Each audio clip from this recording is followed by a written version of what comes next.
اعوذ باللہ السمیع العلیم من الشیطان الرجیم من حمزہ ونفخہ ونفسہ بسم اللہ الرحمن الرحیم ربی یسر ولا تعسر وتمم بالخیر ربی زدنی علما قل اننی ہدانی ربی الی صراط مستقیم دینا قیما ملت ابراہیم حنیفا وما کان من المشرکین قل ان صلاتی و نسوکی و محیای و مماتی للہ رب العالمین لا شریک لہ وبذالک امرت وانا اول المسلمین۔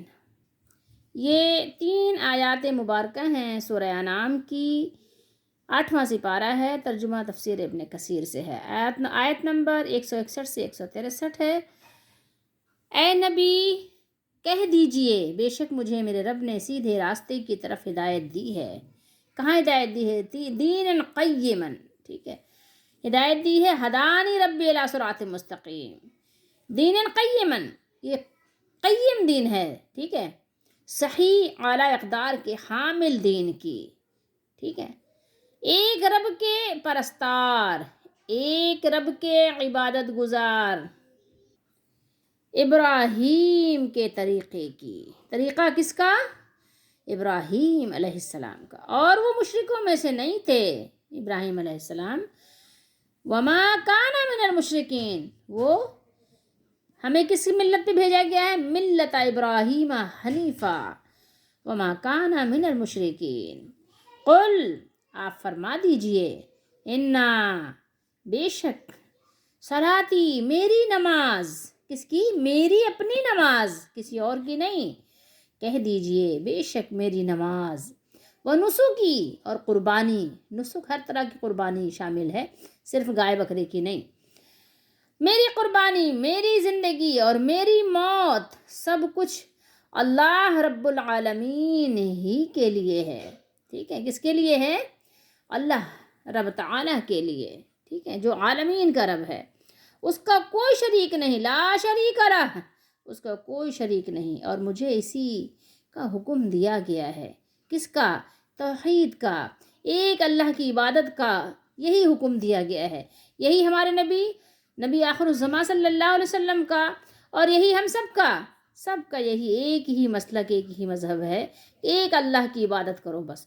جتنا اس بات پر زور ہے اتنا ہی قوم جو ہے اس بات سے دور، اور ایک طرح سے کہیے نعوذ باللہ بیزار نظر آتی ہے، اور مجھے اسی بات یعنی توحید کا حکم دیا گیا ہے، اور میں سب سے پہلا مسلمان ہوں۔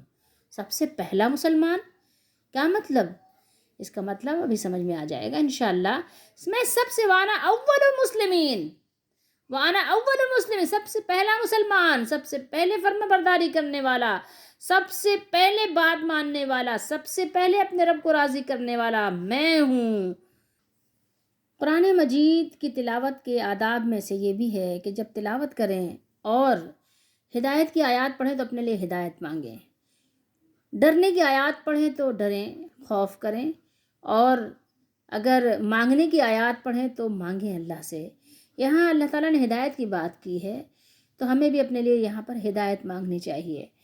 اللہ کے نبی صلی اللہ تعالیٰ علیہ وآلہ وسلم نے ہمیں دعا سکھائی، مسلم شریف کی حدیث شریف میں ہے کہ ہم اللہ سے دعا کیا کریں، اللہم انی اسألک الہدی والتقی والعفاف والغنی۔ اے اللہ، بے شک میں آپ سے ہدایت، تقوی، پاک دامنی اور بے نیازی، یعنی لوگوں کا محتاج نہ ہوں، لوگوں سے بے نیاز ہو جاؤں، تو لوگوں سے بے نیاز ہونے کا سوال کرتا ہوں یا سوال کرتی ہوں۔ کیا دعا ہے؟ اللہم انی اسألک الہدی، اے میرے مالک، اے میرے رب، اے اللہ، میں آپ سے ہدایت کا سوال کرتی ہوں کہ آپ مجھے ہدایت عطا کیجئے۔ تقوی کا سوال ہے، والتقی، اور میرا سوال آپ سے تقوی کا ہے کہ آپ مجھے متقی بنا دیجئے، مجھے تقوی عطا کر دیجئے۔ والعفاف، مجھے پاک دامن بنا دیجئے، مجھے پاک دامنی عطا کیجئے، بے حیائی، فحاشی سے بچا لیجئے۔ والعفاف والغنا، اور مجھے غنی کر دیجئے کہ میں لوگوں سے لالچ کی وجہ سے نہ ملوں، لوگوں کے مال کی طرف، لوگوں کی جو چیزیں ان کے پاس ہیں ان سے میرے لالچ کا کوئی تعلق نہ ہو، بلکہ ان کی چیزوں سے میں بے نیاز، بے پرواہ رہوں۔ یہ کتنی خوبصورت دعا ہے۔ آئیے میں آپ کو مسلم شریف دکھاتی ہوں کہ اللہ کے نبی صلی اللہ تعالیٰ علیہ وآلہ وسلم کتنی خوبصورت دعائیں مانگتے تھے۔ مسلم شریف ہے، حدیث نمبر ہے 6750، اور باب کیا ہے؟ تصریف اللہ تعالی القلوب کیف شاء۔ دل، قلوب یعنی جو دل کی جمع ہے، قلب کی جمع ہے، کیونکہ قلب کیا ہوتا ہے؟ الٹتا پلٹتا رہتا ہے نا، الٹ پھیر اس میں ہوتی رہتی ہے، ایک جیسی حالت نہیں رہتی۔ تو دل اللہ تعالیٰ کے اختیار میں ہے، قلوب کہاں ہے؟ اللہ کے اختیار میں ہے۔ اللہ تعالیٰ اس کو الٹ پلٹ کرتے ہیں اللہ تعالیٰ جیسے چاہتے ہیں، یعنی انسان کے اندر بھی اللہ تعالیٰ کا یعنی تصرف، ہمارے اندر ہمارا سب کچھ کس کے حکم سے چل رہا ہے؟ اللہ کے حکم سے چل رہا ہے۔ اگر اللہ تعالیٰ کا حکم نہ ہو تو ہم ایک لقمہ اندر نہیں کر سکتے۔ تو حدیث دیکھیے، حدیث میں کیا ہے کہ اللہ کے نبی صلی اللہ تعالیٰ علیہ وآلہ وسلم نے فرمایا، اِنَّ قُلُوبَ بَنِي آدَمَ كُلَّهَا بَيْنَ اصبعین۔ اصبع کسے کہتے ہیں؟ انگلی کو کہتے ہیں۔ اصبعین دو انگلیاں، یہ تثنیہ کا صیغہ ہے۔ تو فرمایا کہ آدمیوں کے دل اللہ کی دو انگلیوں کے بیچ میں ہیں۔ کہاں ہے؟ دو انگلیوں کے بیچ میں ہے، جیسے ایک دل ہوتا ہے۔ فرمایا اللہ کے نبی صلی اللہ تعالیٰ علیہ وآلہ وسلم نے، آدمیوں کے دل رب کی دو انگلیوں کے بیچ میں ہیں، جیسے ایک دل ہوتا ہے۔ رب تعالیٰ ان کو پھیرتا ہے۔ پھیرنے کا کیا مطلب ہے؟ الٹ پلٹ کرتا ہے جس طرح چاہتا ہے اللہ تعالیٰ، کیف شاء، جیسا چاہتے ہیں اللہ تعالیٰ انسان کے دلوں کو الٹ پلٹ کر دیتے ہیں۔ پھر آپ صلی اللہ علیہ وسلم نے فرمایا، یا اللہ دلوں کے پھرانے والے، ہمارے دلوں کو پھیر دے اپنی اطاعت پر، اپنی فرما برداری اطاعت پر پھیر دے۔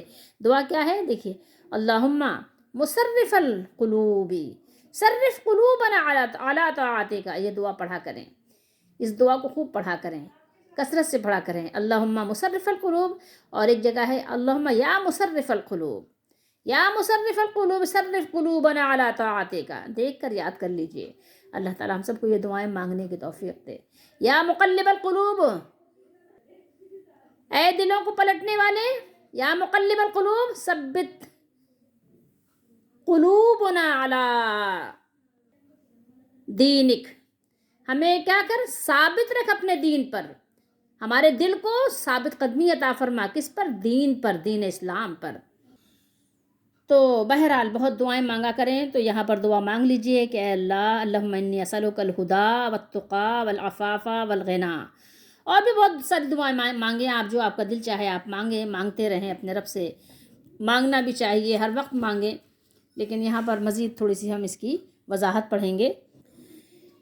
اسلام ہی صراط مستقیم ہے، اسلام ہی دین اسلام ہے۔ اللہ تعالیٰ نے اپنے نبی سید المرسلین حضرت محمد صلی اللہ علیہ وآلہ وسلم کو اس مقام پر یہ حکم دیا ہے کہ آپ لوگوں کو بتا دیجئے کہ اللہ تعالیٰ نے آپ پر یہ عظیم الشان انعام فرمایا ہے کہ آپ کی اس صراط مستقیم کی طرف رہنمائی فرمائی ہے، جس میں کوئی ٹیڑھا پن نہیں ہے۔ جو دین ہے دین قیم، دین قیمہ، دین صحیح سالم ہے، قائم اور ثابت دین کا راستہ ہے۔ ملت ابراہیم ہے، ابراہیم علیہ السلام کی ملت، مذہب، مسلک ہے، جو ایک اللہ ہی کی طرف ہو کر رہ گئے تھے، صرف ایک اللہ، اللہ کے لیے ہر چیز، ہر کچھ، سب کچھ چھوڑ دینے والے تھے۔ اپنی جان کی بھی پرواہ نہیں، اپنے بیٹے کی بھی پرواہ نہیں، اپنی بیوی کی بھی پرواہ نہیں، اپنے گھر، اپنے کنبے کی، اپنے خاندان کی، اپنے علاقے کی، اپنے وطن کی کوئی پرواہ نہیں۔ ایسے حنیف تھے، اللہ نے ہمیں اس کی طرف دعوت دی تھی، اور ابراہیم علیہ السلام مشرکوں میں سے نہیں تھے۔ اللہ تعالیٰ نے فرمایا کہ وَمَا كَانَ مِنَ الْمُشْرِكِينَ، اور وہ مشرکوں میں سے بھی نہیں تھے۔ آپ غور کیجئے کہ کس قدر اللہ تعالیٰ نے اپنی توحید کو بیان کیا ہے، اس سے زیادہ بیان ہو نہیں سکتا تھا۔ کتنا اللہ نے بیان کیا اپنے بندوں کے لیے، بیان تو بہت کچھ اللہ تعالیٰ نے کیا ہے، اور بہت کچھ اللہ تعالیٰ کر بھی سکتے ہیں، لیکن بندوں کو اس سے زیادہ ہضم نہ ہوتا۔ اللہ نے بہت کچھ بیان کیا، بہت کچھ بیان کیا۔ انسان اگر سمجھنا چاہے تو 30 سپاروں میں، اب یہ دیکھیں پوری سورہ انعام گزر گئی اللہ کی توحید بیان کرتے کرتے کرتے، لیکن بندے ایسے ہیں کہ ان کو سمجھ نہیں آتی توحید، پتہ نہیں کیا بات ہے، کبھی ادھر سے نکل جاتے ہیں، کبھی ادھر سے نکل جاتے ہیں، جیسے چھلنی نہیں ہو، چھلنی میں پانی بھرو، اب وہ بالکل سوراخ سے بہہ ہی چلا جاتا ہے، رکتا ہی کوئی نہیں ہے۔ بس وہی حال بندوں کا ہو گیا. پوری صورت میں توحید کو دلائل سے ثابت کرنے اور مشرکین کی تردید کے بعد آخر میں خلاصہ چند حقائق کی صورت میں بیان فرمایا. قیامہ یہ قیامن کے معنی میں ہے. کیا ہے یہ؟ قیامن کے معنی میں کیا بنے گا یہاں پر؟ اگر کسی نے گرامر پڑھی ہوگی تو قیامن سیامن کے بھی صیغے پڑھے ہوں گے. تو یہاں پر کیا بنے گا؟ یہ مصدر ہے جسے مبالغے کے لیے دین کی صفت قرار دیا ہے. جیسے زید عدل ہے، یعنی زید بہت عادل ہے، گویا سراسر عدل ہے. یہ دین نہایت قائم، مضبوط اور سیدھا ہے. یہ دین حنیف ہے. دین حنیف ہے. ابراہیم علیہ السلام حنیف تھے. اور یہاں پر بتایا جا رہا ہے مشرکین مکہ کو اور اہل کتاب کو، ان کی باتوں کی تردید کی جا رہی ہے جو اس زوم میں تھے، زوم کہیے کہ زوم باطل کہیے، مبتلا تھے کہ وہ دین ابراہیم پر قائم ہیں. اللہ تعالیٰ نے رسول اللہ صلی اللہ علیہ وسلم کو حکم دیا کہ آپ ان سے کہہ دیجئے کہ تمہارا دعویٰ غلط ہے. تمہاری اور ان کی کیا نسبت بھلا؟ کہاں ابراہیم علیہ السلام، کہاں تم؟ کوئی نسبت ہے؟ نہیں بھائی، کوئی نسبت نہیں ہے. تم بالکل غلط اور بے بنیاد قیاس میں ہو. تمہارا قیاس بالکل غلط ہے. تم مشرک اور ابراہیم علیہ السلام شرک سے بیزار اور ایک اللہ کی طرف ہونے والے، ایک اللہ کے لیے سب کو چھوڑ دینے والے. ان کا دین تو سچا، سیدھا اور نہایت مضبوط دین اسلام تھا، جسے اللہ تعالیٰ نے اپنے مخلص بندوں کے لیے پسند فرمایا اور جس کی ہدایت میرے رب نے مجھے عطا فرمائی. تم کو اس سے کیا نسبت ہے بھلا؟ تمہارے تو اتنے سارے الہ ہیں، اتنے سارے تم نے رب بنائے ہوئے ہیں. ابراہیم علیہ السلام کا بس صرف ایک الہ، ایک مالک، ایک رب کے وہ کیا تھے؟ بس عبادت کرنے والے تھے، اسی کے ہو کے رہنے والے تھے. ادھر ادھر تو وہ مائل ہوتے ہی نہیں تھے، کسی پر ان کا بھروسہ تھا ہی نہیں. آگ میں بھی جب ان کو ڈالا جانے لگا تو آتا ہے کہ وہ فرشتے آئے، جبریل علیہ السلام آئے، کہا مانگیے، سوال کیجئے. تو اس وقت بھی انہوں نے اللہ پہ بھروسہ ایسا کیا، انہوں نے کہا کہ وہ مالک کو خبر ہے نا، اس کو تو پتہ ہے، علمہ بحالی کما کیفا سوالی. اگر حاجت ہے تو اسی سے ہے، اور اس سے حاجت ہے تو اس کو معلوم ہے میری حاجتوں کا. تو وہ تو ایسے تھے کہ جنگل میں کہا کہ بیوی کو چھوڑا ہو تو چھوڑا ہے. وہ تو ایسے اپنے مالک پہ بھروسہ کرتے تھے. وہ تو کسی کے پاس نہیں جاتے تھے تعویذ لینے یا دھاگا پھونکوا کے پہننے کے لیے، کسی کے پاس نہیں جاتے تھے. وہ ایک اللہ کے ہو کر رہ گئے تھے. وما کان من المشرکین، اور وہ مشرکوں میں سے بھی نہیں تھے. تو تمہارا ان سے کیا بھلا کوئی تعلق ہو سکتا ہے؟ تم تو در در کی بھکاری، در در کی پجاری ہو. یہاں جا رہے ہو، وہاں جا رہے ہو، کبھی دھاگے پہن رہے ہو، کبھی پتھر پہن رہے ہو، کبھی لوہا پہن رہے ہو، کبھی اس سے مانگ رہے ہو، کبھی اس سے مانگ رہے ہو، کبھی اس سے امید، کبھی اس سے امید، کبھی یہاں، کبھی وہاں، کبھی وہاں، کبھی وہاں، بھاگے مارے پھر رہے ہو. ایک اللہ کی طرف نہیں آتے. باقی پوری دنیا میں جہاں بھی پتہ چل جائے ذرا سا فائدہ، بھاگ جاتے ہو وہاں پہ. تو اللہ نے فرمایا کہ آپ بتا دیجئے تمہاری اور ابراہیم علیہ السلام کی کیا نسبت؟ تمہارا دعویٰ باطل ہے. اللہ نے رد کر دیا ان کی بات کو، اللہ تعالیٰ نے یہاں پر رد کر دیا. یہ مضمون قرآن مجید میں بار بار اللہ تعالیٰ نے بیان فرمایا ہے، مختلف انداز سے اور مختلف الفاظ سے. اللہ تعالیٰ نے سورہ بقرہ میں بھی ہم پڑھ چکے ہیں، آگے بھی سورہ حج میں بھی اور سورہ نحل میں بھی، آگے بہت ابھی پڑھنے والے ہیں. بہت زیادہ اللہ تعالیٰ نے ابراہیم علیہ السلام کا ذکر فرمایا ہے. سورہ بقرہ میں پڑھا تھا ہم نے، وَمَن يَرْغَبُ عَن مِّلَّةِ إِبْرَاهِيمَ إِلَّا مَن سَفِهَ نَفْسَهُ. اور ابراہیم کے دین سے کون روگردانی کر سکتا ہے سوائے اس کے جو نہایت نادان ہو، نہایت ناسمجھ ہو، بے وقوف ہو، نہایت بے وقوف ہو، صفی سین سے صفی ہو. اس کے سوا کون ابراہیم علیہ السلام کے دین کو چھوڑ سکتا ہے؟ کوئی بھی نہیں چھوڑ سکتا. اس کے علاوہ اللہ تعالیٰ نے مزید یہاں پر فرمایا قل ان صلاتی و نسکی و محیای و مماتی للہ رب العالمین. کیا خوبصورت آیت ہے، کیا خوبصورت بیان ہے اللہ تعالیٰ کا کہ اللہ تعالیٰ نے یہاں فرمایا کہ آپ ان لوگوں کو بتا دیجئے، ان کو خبردار کر دیجئے، ان کو تنبیہ کر دیجئے کہ میری اور آپ کی ساری چیزیں کس کے لیے ہیں اور کس کے لیے ہونی چاہیے، اور کس کی طرف ان کو نسبت دینی چاہیے. کون اس کا مستحق ہے کہ ہمارے تمام اعمال و افعال کی نسبت کس کی طرف ہو، کس کے لیے ہو؟ خالص اور خلوص کے ساتھ صرف اور صرف مالک کے لیے ہو، جس نے سب کچھ عطا کیا ہے، تو سب کچھ ہونا بھی اسی کے لیے چاہیے۔ یہاں پر اللہ تعالیٰ نے فرمایا کہ میری نماز جو ہم 5 وقت پڑھتے ہیں یا اس سے پہلے اور جو بھی دین، جن کے پاس بھی جو دین تھے ان میں جو بھی نمازوں کا طریقہ کار تھا، جس کی بھی جو نماز، سب کس کے لیے؟ اللہ کے لیے۔ صلاۃ تو آپ اردو میں بولتے ہیں نا، صلاۃ نماز کو کہتے ہیں، اور یا ضمیر لگی ہے اس کے ساتھ، تو کیا میری نماز۔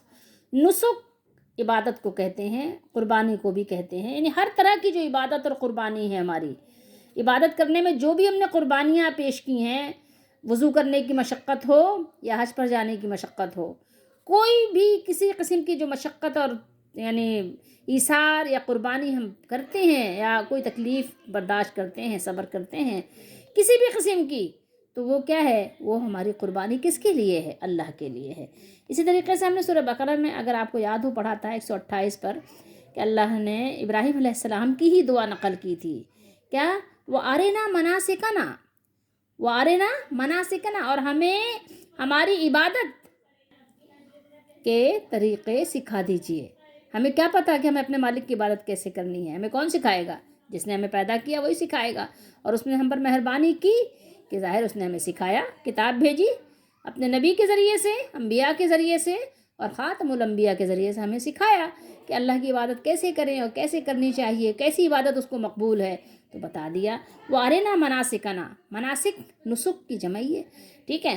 تو میری جو نماز ہے وہ بھی، اور میری تمام طرح کی جو قربانیاں ہیں، جو مشقتیں ہیں، جو عبادت کے طریقے ہیں، اور محیا حیات سے ہے، محیا یا دیکھیں ضمیر لگی ہے، کہ میری حیات بھی، میری زندگی، حیات میری زندگی، ممات موت سے ہے، میری موت، سب کچھ للہ رب العالمین، سب کچھ اللہ رب العالمین ہی کے لیے ہے۔ اب یہ آیت مبارکہ یہاں پر ہمیں ٹھہر جانا چاہیے، یہاں پر ٹھہر کے غور کرنا چاہیے، کہ غور کریں کہ کیا واقعی میری نماز صرف اللہ کے لیے ہے، اور پھر ویسے ہی ہے خلوص کے ساتھ جیسے نبی صلی اللہ علیہ وسلم نے سکھائی تھی، اسی طریقے پہ ہم پڑھتے ہیں نماز؟ یہاں ہمیں غور کرنا چاہیے۔ اگر ہمیں وہ نماز اللہ تعالیٰ نے عطا فرما دی ہے، وہ توفیق دے دی اللہ نے، وہ طریق سکھا دیا، تو بہت اچھی بات ہے، اور نہیں تو پھر ہمارے اوپر کیا ہے؟ ذمہ داری سیکھنا ہے وہ نماز جو اللہ کے نبی نے سکھائی تھی، اس طریقے سے نماز پڑھنی ہے۔ اگر والدین کے ذریعے سے، اساتذہ کے ذریعے سے وہ نمازیں ہمیں مل گئیں تو بہت اچھی بات ہے، نہیں تو ہماری ذمہ داری بنتی ہے کہ وہ نماز سیکھیں جو رسول اللہ صلی اللہ علیہ وسلم نے پڑھی تھی اور سکھائی تھی۔ اسی طریقے سے دیگر عبادتیں بھی ہیں کہ وہ طریقہ کار حج کا ہو یا روزے کا ہو یا جو بھی ہو، سارے معاملات میں اللہ کے نبی صلی اللہ علیہ وسلم کی طرف، صحابہ کی طرف دیکھنا ہے۔ محیایا و مماتی، یہ دیکھیں بہت اہم ٹاپک ہے، اہم بات ہے کہ ہماری زندگی، ہماری حیات و ممات سب اللہ کے لیے ہے۔ دیکھیے، کیا ہماری حیات واقعی اللہ تعالیٰ ہی کے لیے ہے؟ کیا ہم اللہ ہی کے لیے جی رہے ہیں؟ ہماری زندگی اللہ ہی کے لیے وقف ہے؟ تو اگر آپ غور کریں گے تو جواب کیا ہوگا؟ نفی میں ہوگا۔ آپ کا جواب خود نفی میں ہوگا، آپ کا جواب کس میں ہوگا؟ انکاری ہوگا۔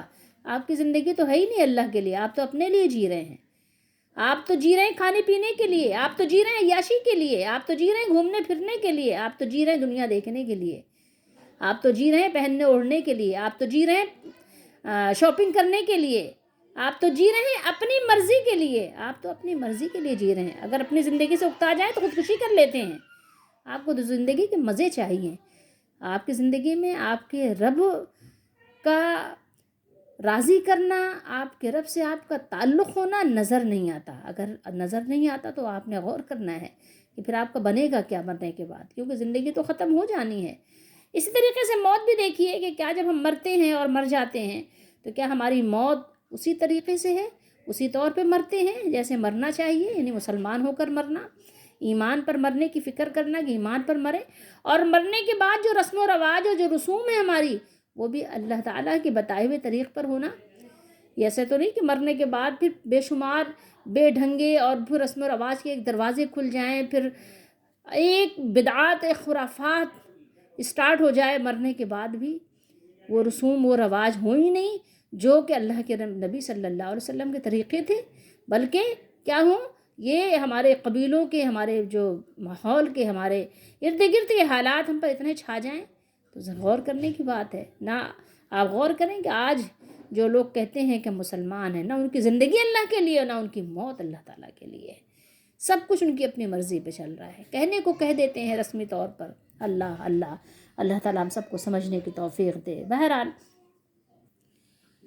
وَمَحْيَايَ وَمَمَاتِي، یہ الفاظ جو ہیں یہاں پر صیغے، یہ مصدر بھی ہو سکتے ہیں اور ظرف زمان بھی۔ یہاں بتایا جا رہا ہے کہ مشرکین اور دیگر لوگ بھی، ان کا معاملہ یہ تھا کہ قلبی، زبانی، جسمانی عبادات، مثلاً آپ جیسے جانتے ہیں جسمانی قیام کرتے ہیں، کھڑے ہوتے ہیں، ادب، کسی کے لیے ادب سے کھڑا ہونا، یا رکوع کرنا، یا سجدے کرنا، یہ سب کیا ہے؟ اللہ کے لیے ہے، جیسے کہ ہم نماز میں کرتے ہیں، یا اس کے علاوہ بھی اس کے لیے کبھی دعا مانگنے کے لیے ہاتھ پھیلاتے ہیں، کھڑے ہوتے ہیں۔ ان لوگوں کا کیا معاملہ تھا؟ سب غیر اللہ کے لیے وقف تھی ان کی۔ ہمارے ہاں دیکھ لیجیے آپ کہ مزاروں کے نام پہ کیا ہوتا ہے؟ کبھی آپ دیکھیں 11ویں کے نام پر ذبح کرتے ہیں، ان کو خوش کرتے ہیں، یہی کرتے ہیں نا، ورنہ تو آپ ظاہر ایصال ثواب میں ایسا ہے ہی نہیں۔ رسول اللہ صلی اللہ علیہ وسلم نے تو کبھی بھی کسی عرس کے لیے یا کبھی کسی کے فاتحے کے لیے آپ نے تو قربانیاں نہیں کی۔ اگر آپ کو معلوم ہو قرآن و حدیث سے، اگر ہمیں کچھ بھی یعنی شغف ہے کچھ بھی، تو آپ غور کیجئے کہ رسول اللہ صلی اللہ علیہ وسلم کی زندگی میں تو ایسا کوئی حکم نہیں ملتا کہ کبھی کسی بزرگ کے لیے تو چھوڑیے، کسی نبی کے لیے آپ نے کوئی جانور ذبح کر کے کہا ہو بھائی کہ چلو آج ان کو فاتحہ ہے تو اس لیے آج جو ہے دعوت ہے، آج فاتحے کی برکت والی دعوت ہے، برکت والا کھانا ہے، ابراہیم علیہ السلام کے نام پہ آج جو ہے آج ایصال ثواب ہے۔ بتائیے، تو آپ یہ کہیں گے ظاہر ان کو ضرورت نہیں ہے کیونکہ نبی ہے، تو آپ بھی تو جن کو کہتے ہیں، آپ نے تو ان کو بتایا ہوا ہے کہ زمین و آسمان سب کچھ ان کی مٹھی میں تھا، لوگوں کے دل ان کی مٹھی میں تھے، یا سب کچھ آپ لوگوں کے بیان بھی تو ہیں، اور اتنا کچھ ہونے کے باوجود بھی آپ ان کے نام پر ایصال ثواب کے لیے جانور ذبح کر رہے ہیں، کبھی عرس کے نام پہ ذبح کرتے ہیں، کبھی آپ نظر و نیاز کے منت کے نام پہ ذبح کرتے ہیں، کہتے ہیں وہاں پہ کھلاؤ، یہاں پہ کھلاؤ، اس دربار میں کھلاؤ، اس درگاہ میں کھلاؤ، اور کبھی آپ جو ہے فاتحے کے نام پہ، ایصال ثواب کے نام پہ ذبح کرتے ہیں۔ تو آپ سوچئے، کبھی آپ ان کو محبت کے نام پہ وہاں رکوع کرتے ہیں، جھکتے ہیں، کبھی محبت کے نام پہ سجدے کرتے ہیں، کبھی محبت کے نام پہ در و دیوار سے لپٹتے ہیں۔ تو اب آپ خود بتائیے کہ آپ کی محبتیں سب کس کے لیے وابستہ ہو گئے؟ کفار مکہ اور دیگر لوگوں کی جو تھیں وہ تھیں، آپ کے کس کے لیے ہیں؟ آپ یہ بتائیے۔ ہاں، رسمی طور پر اللہ کا نام وہ بھی لیتے تھے کہ کہیں پھنس جاتے تھے تو پھر جو ہے اللہ کو پکارتے تھے، لیکن آج تو معاملہ یہ ہے کہ کہیں پھنس بھی گئے تو پھر بھی غیر اللہ کو پکارتے ہیں، یا غوث المدد، ٹھیک ہے، اسی طرح پکارتے ہیں۔ تو ہمیں غور کرنا ہے، اپنے ایمان کو، اپنے عقیدے کو صحیح کرنا ہے، درست کرنا ہے۔ تو ان کا بھی سب کچھ کس کے لیے تھا؟ وہ تھا غیر اللہ کے لیے، ٹھیک ہے، سب کچھ ان کا انہی کی نظر تھا۔ کبھی کبھی وہ اللہ تعالیٰ کو بھی شامل کر لیتے تھے، یہی حال آپ کا بھی ہو گیا ہے، آپ غور کر لیجئے۔ لیکن اللہ تعالیٰ نے یہاں صاف طور پر بیان کر دیا کہ آپ ان سے کہہ دیجئے، صاف صاف ان کو بتا دیجئے کہ میرا تو یہ سب کچھ ایک اللہ ہی کے لیے ہے، اس کا کوئی شریک نہیں، اور مجھے یہی حکم ہے، اور میں سب سے پہلے اپنے آپ کو ایک اللہ کے سپرد کرنے والا ہوں۔ جیسے میں نے سنا، جیسے حکم ہوا مجھے بات ماننے کا، میں نے فوراً بات مان لی۔ کون مانے گا کون نہیں مانے گا، کس کو بتانا ہے کس کو پہنچانا ہے، یہ بات کی بات ہے، میں نے سب سے پہلے سر جھکا دیا کہ بس میں نے اپنے مالک پر کیا کیا، یقین کر کے، ایمان لا کر، بس میں اس کا فرما بردار بن گیا سب سے پہلے۔ جیسے مجھے بات پہنچی میں بس ہیل و حجت نہیں کی، میں نے بات مان لی، ٹھیک ہے۔ تو میرا سب کچھ جینا مرنا بھی اس اکیلے کا کلمہ بلند کرنے اور اس کے ساتھ شرک کو ختم کرنے کے لیے ہے، کہ اس کے ساتھ شرک ہم نے نہیں کرنا اور لوگوں کو پکڑ پکڑ کر روکنا ہے، یہاں تک کہ اسی پر میری موت آ جائے، اسی پر میں مر جاؤں۔ اب ان 3 آیات مبارکہ میں چھوٹی چھوٹی سی ہیں، لیکن اپنے لیے ہم سبق دیکھتے ہیں کہ میں اور آپ اپنے لیے اس میں سے کیا سبق نکالیں۔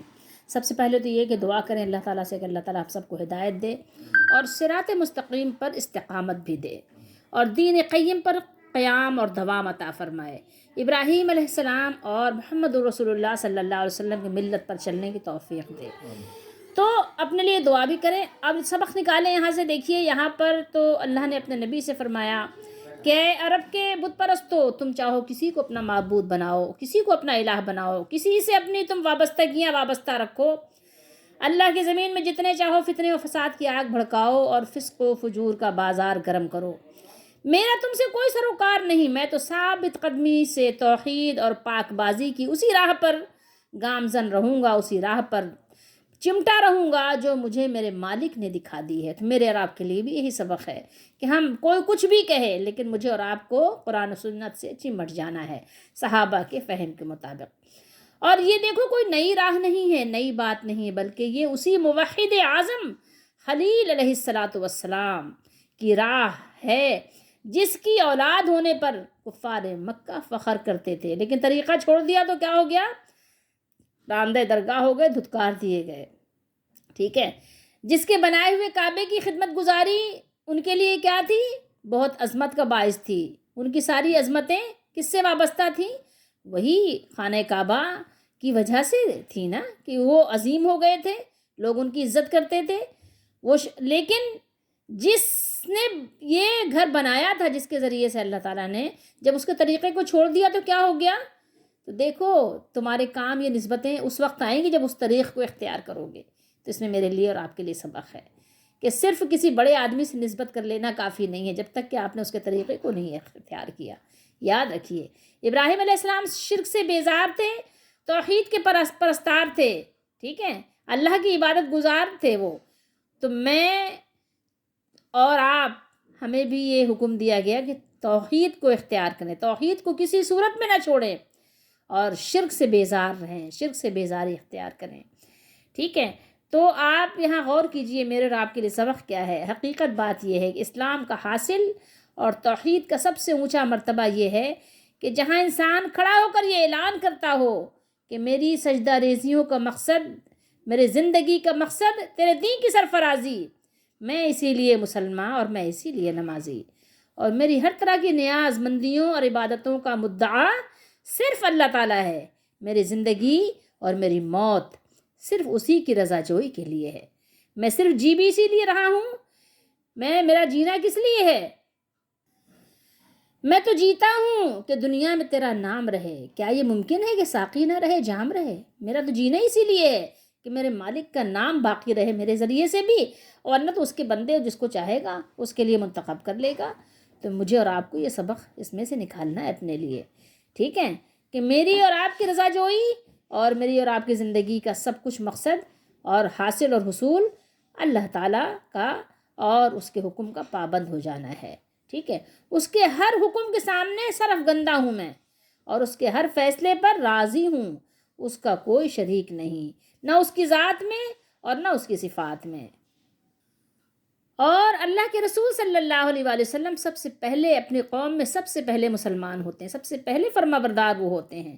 اسی طریقے سے محمد رسول اللہ صلی اللہ علیہ وسلم بھی سب سے پہلے مسلمان ہیں، سب سے پہلے آپ نے اللہ تعالیٰ کی فرما برداری کی، آپ نے اپنا سر جھکایا اپنے مالک کے سامنے سب سے پہلے، اس کے بعد امتی تو سب بعد میں ہیں، سب بعد میں ایمان لائے، ابو بکر صدیق رضی اللہ تعالیٰ عنہ، اماں خدیجہ الکبریٰ رضی اللہ تعالیٰ عنہ، اور جتنے بھی دیگر سب ایمان لانے والے کب ہیں؟ بعد میں ہیں۔ سب سے پہلے مسلمان کون ہیں؟ رسول اللہ صلی اللہ علیہ وسلم ہیں۔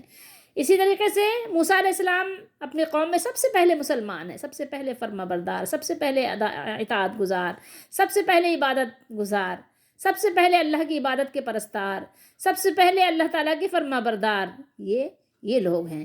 پھر تم مجھے اور آپ کو اس میں سے کیا سبق مل رہا ہے کہ جب ہمیں قرآن و سنت کی کوئی بات پہنچے تو سب سے پہلے ماننے والے بنے، سب سے پہلے فرما برداری کرنے والے بنے، اس کے بعد یقین کر کے ایمان لا کر عمل کر کے آگے پھر دوسروں کو پہنچائیں۔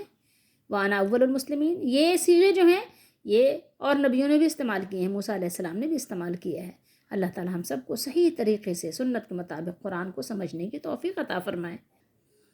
الا للہ الدین الخالص، سنو خالص بندگی اللہ ہی کے لیے ہے، اللہ ہی کی عبادت اللہ کے رسول صلی اللہ علیہ وآلہ وسلم کے ارشادات کے مطابق ہمیں کرنی چاہیے، ہماری عبادت ویسی ہی ہونی چاہیے۔